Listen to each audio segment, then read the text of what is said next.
Welcome back to the Common Good Podcast, a conversation at the intersection of remembering, belonging, and place. I am Rabbi Miriam Cherlinchamp, and I'm your host for Season 3. For this season, we are using the relationship between Walter Brueggemann, Peter Block, and John McKnight as a model for how the common good shows up in local, tangible, relational ways. This episode will pick up from last week as it continues to circle around and deepen the conversation about land, story, and debt. It begins with a discussion on Wendell Berry's thoughts on land. What are our thoughts about the place that land holds? Basically, what I know about that I learned from Wendell Berry. That led me to think that the land is not to be used, but it is to be cared for and enhanced. So that leads to all the environmental questions. The second pair that I put down of inhabited and not occupied really grew out of my understanding of Naboth's vineyard, of the peasant and the king who wanted to seize it. The king thought it was simply fungible property, but Naboth said, this is my inheritance. It's not negotiable, it's not tradable. Those distinctions represent a huge defiance of agribusiness, which simply believes that the land is to be ruined for the sake of profit as quickly as we can ruin it. If one inhabits the land, then you're in it for the very long term, and you're not going to use it up. I think that long-term question is critical. The anthropologists, I think, generally would say culture is what a people have learned through time about how to survive in a place. If you say the place is the context within which our culture will grow, our food will come from that place. Now we think about the Mediterranean diet. What is that? It is that people ate what grew there. It was not like a big plan. That's right. And how we relate to each other and how we eat and how we dance and how we sing through time grows out of a place. In a sense, I think you can depart, and maybe you have to depart in place, because what really displaces culture is mobility of the extreme. We have a third of Americans move every 10 years. I see more and more how, if this is our place, this is the land that we are on, then it will command us, if we have respect, in forming a culture, in having the first experience of being mutually productive. It seems to me almost all of the distinctive cultures became what they were, not because somebody made them up. They were the words around what we learned and want to communicate and celebrate and pass on through time. What occurs to me then is if we are to depart and arrive in place, it might mean we have to learn to tell a different story about the place. If we tell a different story about the place, then the place is reimagined and reconfigured. Yes. And we relate to the place differently.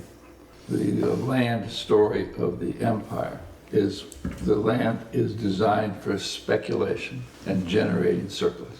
And so we have all these myths surrounding it.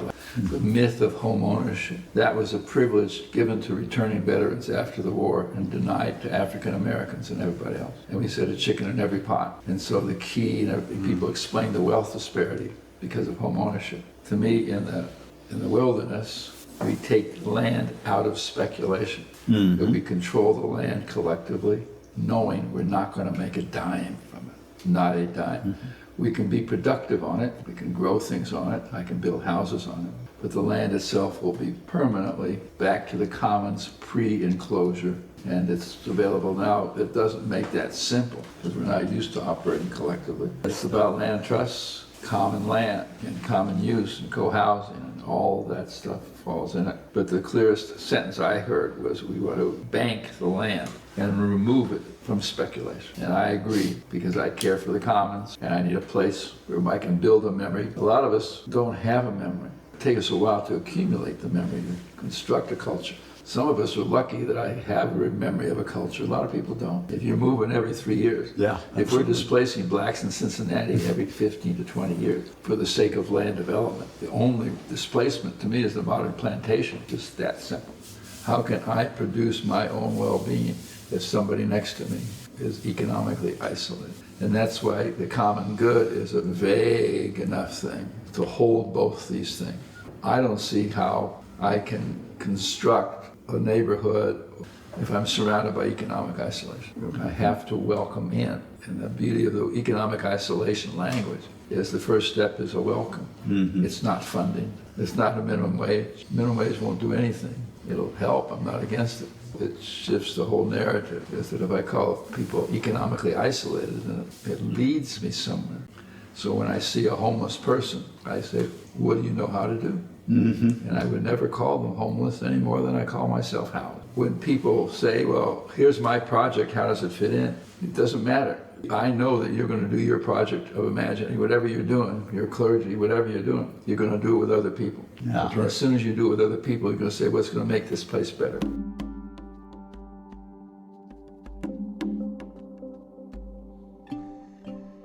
Because Wendell Berry is mentioned again and again in this episode, we thought it would be good to bring in his voice through his poetry. As the conversation shifts, here is the first part of Manifesto, the Mad Liberation Front. Love the quick profit, the annual raise, vacation with pay. Want more of everything ready-made. Be afraid to know your neighbors and to die, and you will have a window in your head. Not even your future will be a mystery anymore. Your mind will be punched in a card and shut away in a little drawer. When they want you to buy something, they will call you. When they want you to die for profit, they will let you know. So friends, every day do something that won't compute. Love the Lord, love the world, work for nothing, take all that you have and be poor. Love someone who does not deserve it. Denounce the government and embrace the flag. Hope to live in that free republic for which it stands. Give your approval to all you cannot understand. Praise ignorance, for what man has not encountered, he has not destroyed. Ask the questions that have no answers. Now let's jump ahead as Walter begins discussing debt. So Walter wrote, debt is the secret to control and the ultimate basis for despair. It's about debt, isn't it? I think so. I think it's about that. You talk often about how that was handled. Yep. In a caring way. Which eventually brings you to Jubilee. Jubilee to me, every 7 years. In the new land, the ultimate resolution of debt is Jubilee. Exactly. Mm-hmm. Which is, I forgive, every 7 years I forgive the debts of the economically isolated colony, yep, of my neighbors. That's right. So I may have said to you that I've been for a long, long time been talking about Jubilee in local congregations. It is the single most resisted thing I talk about. Yeah. The way it's resisted is, there isn't any evidence that they ever really did this, is there? No.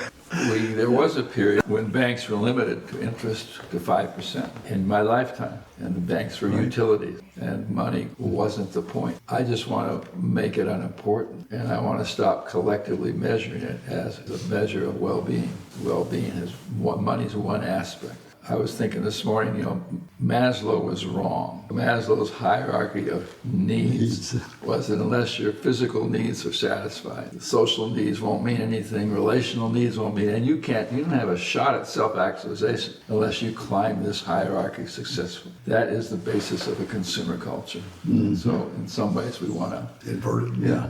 Maslow's despair, Maslow's disbelief. Everybody has the capacity for self-actualization. I don't care how hungry you are.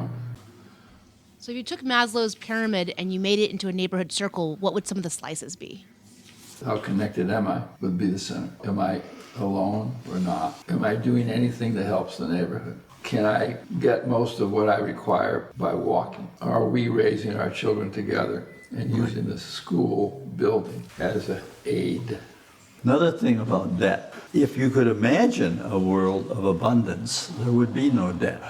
Debt is, in our society, the price you pay for being poor. Where do you see payday loan places? Right? You don't see them in wealthy suburbs. You always see them in the place where people have the least money. Right next to the dollar store. Yeah, right. I have a friendly relationship with debt. I don't mind it at all. I just don't want toxic debt. I want to be able to borrow for a decent reason. And I don't mind owing people money. I just don't want it to be toxic. I want to be able to borrow like a family, you know. Nobody ever started a business that wasn't funded by friends and family. And it's not utopian, this idea of controlling toxic debt, because in my lifetime, I can remember when the Illinois legislature did away with the usury law. In the usury law, late 70s. Nobody could charge, no banker could charge more than 5% interest.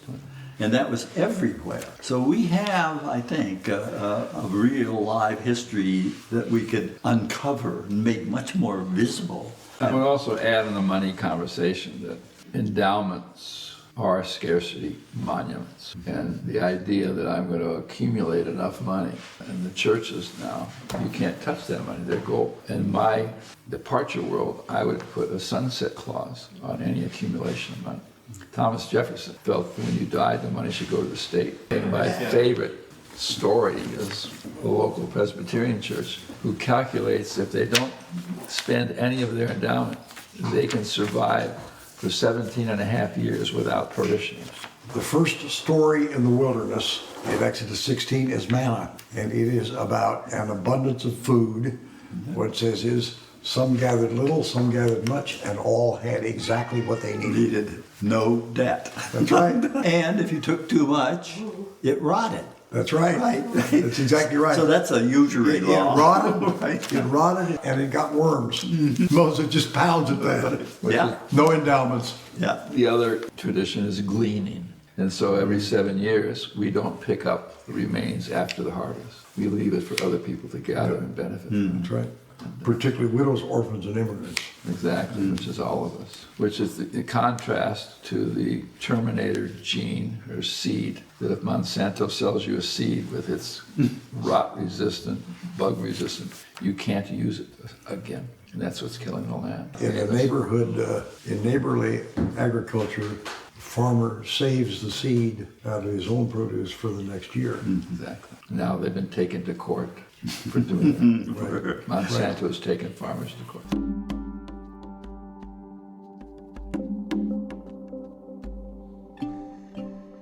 Here is the rest of Manifesto, the Mad Liberation Front. Invest in the millennium, plant sequoias. Say that your main crop is the forest that you did not plant, that you will not live to harvest. Say that the leaves are harvested when they have rotted into mold. Call that profit. Prophesy such returns. Put your faith in the 2 inches of humus that will build under the trees every 1,000 years. Listen to carrion.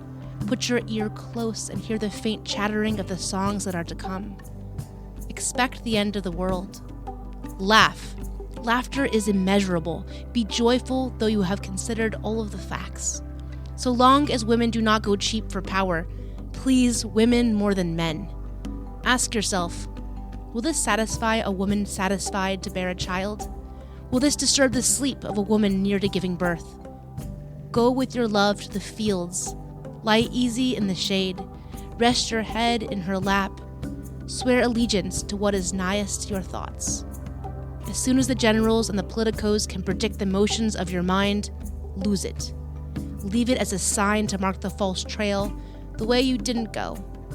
Be like the fox who makes more tracks than necessary, some in the wrong direction. Practice resurrection. Now let's jump back in as the conversation finds its way back to place. Here's John. When the story's about a place has a story. Land does not. There's a big difference between a place and land. Yep.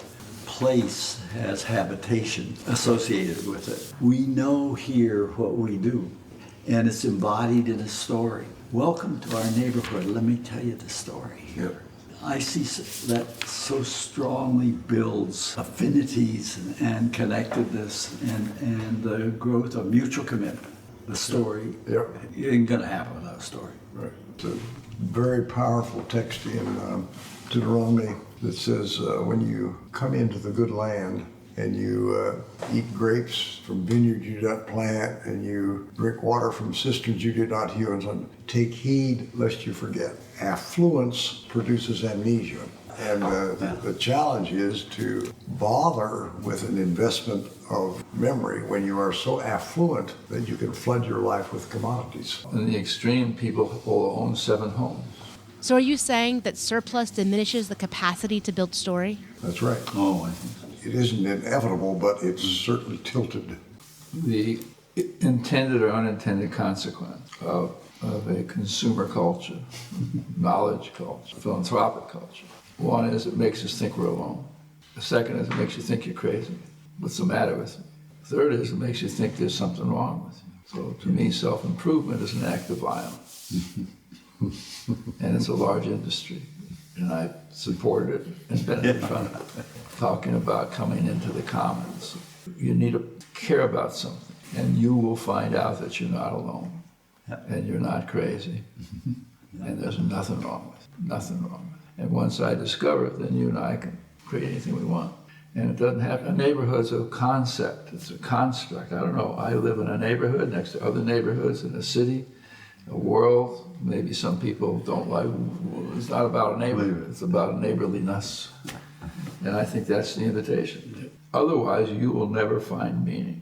You'll be busy and productive and successful, and your mother will think you did great. All right? But if you want some point to find meaning, and that's why our audience is people who've already decided that meaning matters. That's why the faith community is beautiful, the neighborhood activism committee, the library, there are no more committed people. All of these people have community building somewhere in their definition, maybe a site, and we're foolish in how we go about it. Foolish. We think we can do it digitally, we think we can do it by advertising, we can do it by email. But John says, Don is a sensualist, do it through voice. You know, you spent your life interpreting one book. I was in this big Presbyterian church Sunday. The text led me to talk about justice questions, I wanted to do. And I said, it's the business of the church. And this pastor, who had been the pastor of this big church for 17 years, afterward he said, that's so great. They all said, that's so great. Then he said, it never occurred to him that he ought to talk about public issues. And this church has got movers and shakers in it. He had never understood that that was his work. So much incredible education to do to help pastors see what has been entrusted to them. Not only to them, but to them. Oh, I keep reminding them that they have utterly urgent vocation if they have the courage for such a vocation. Otherwise, you just become chaplains for the consumers. I like chaplains for consumers. Yeah. And I think community building has gotten a bad name. I think people confused it with anger. Yep, that's right. With anger organizing. Yeah. Yep. With protest in the streets, with tearing up your world, and the community has paid a price for that. Yeah. Yes. I think, John, I think chaplains of consumers just say thoughts and prayers. Thoughts and prayers. Exactly. That's an amazing movement, isn't it? Yeah. I don't want your thoughts on it. That's right.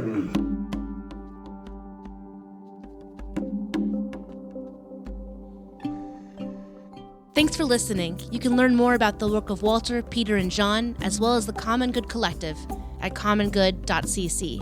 The Common Good is hosted by me, Rabbi Miriam Turlinchamp, and produced by Joey Taylor with music from Jeff Gorman. See you next week for the final episode of Season 3.